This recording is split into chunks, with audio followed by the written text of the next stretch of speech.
gratitude, no matter what is been going on. And also that's an interesting moment in time because it shifts us too deep into that seventh ray of transformation. And we know that beautiful violet flame, but that beautiful violet flame not only dismantles a lot of the old earth energies, frequencies, templates, financial, economic, and of course, just the dismantling of the old generally, but also essentially what that ray does is it takes us into the releasing of all that we've got, the releasing of everything old within our lives. And that's often relationships and people and jobs and places and spaces and who we were or who we assumed we were. We go through so many shifts in identity, different aspects of our own consciousness that come online, where we're no longer even the light worker, we're no longer even whatever our profession is or our job is, or the teacher or the whatever, it doesn't really matter what we do from our day-to-day or financial security perspective. We have to release everything, and we have to release the perceived sense of this is who I am. I sat for a very long time to say, who am I? Who am I? And I realized I was no one and nothing. But I had to get to that point of recognizing that I am nothing before I recognized I was everything. So that is part of our journey where we dismantle the old and we release the old. And of course, as we not only shifting our consciousness, we and accumulating knowledge and wisdom, we're working too with the deepening sense of these ray energies and frequencies, and whether it's this or whether it's on the galactic level, whether it's timelines, Atlantis, Lemuria, ancient Egypt, it's all happening simultaneously in this now moment. It's just one moment, or it's all moments in one. So it's really quite a beautiful time, and it's also a time of huge change because that's taking us into equinox energy, and that equinox energy is, of course, it's a balance, isn't it? Day and night, equal sun, equal night, equal light. And it's essentially also where we experience just new levels of the plasma light ray frequencies that will escalate into new levels of service. For us, this year is really where we are sending on mass. This year is really when we are deepening into just holding our frequency and energy and working in ways of consciousness that come from the wisdom within, where we don't need to just sit down and have it for half an hour, that alignment in listening to that meditation or receiving that channeling. It's like 24/7. We're working all the time with the light within, which reflects into that light without.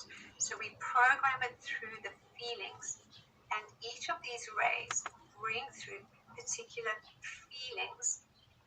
Most of these feelings are for us to just hold those qualities of gratitude and joy and love and compassion and understanding and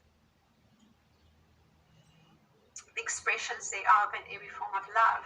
But also within that, we are processing and releasing, dismantling, healing, forgiving, if we're doing 3D40, or simply moving through the unity grids and holding those flames and ray frequencies as it dissolves within and without all that is no longer necessary or of the light.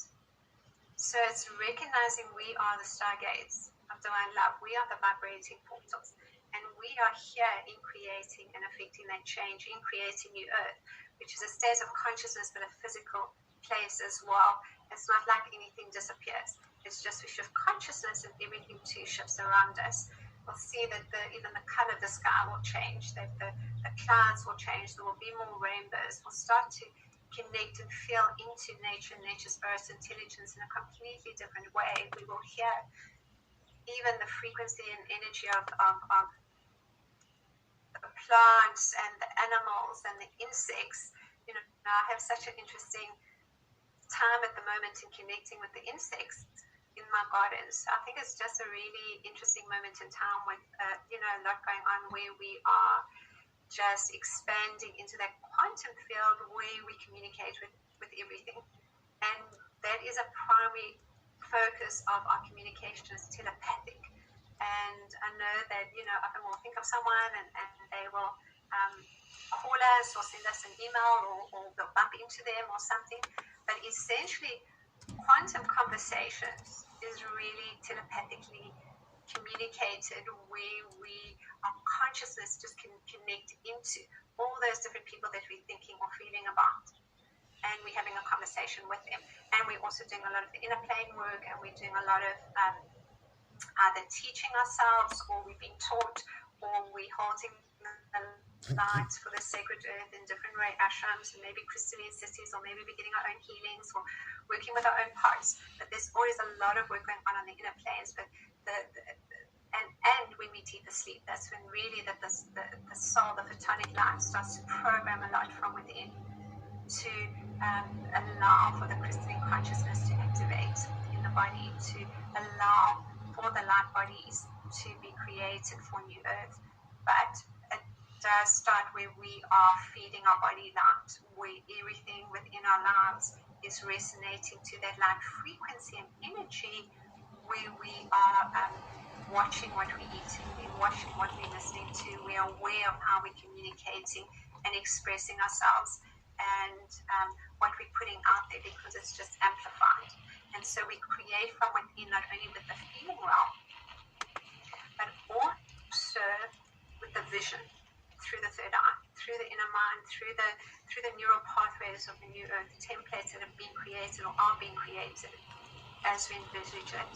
So essentially then the Akashic records are dissolving, where we are then creating from this now point where there is no past and the future is still being created. So think about that. All right, good. So I'm going to take us into a little bit of a transmission, and then I see that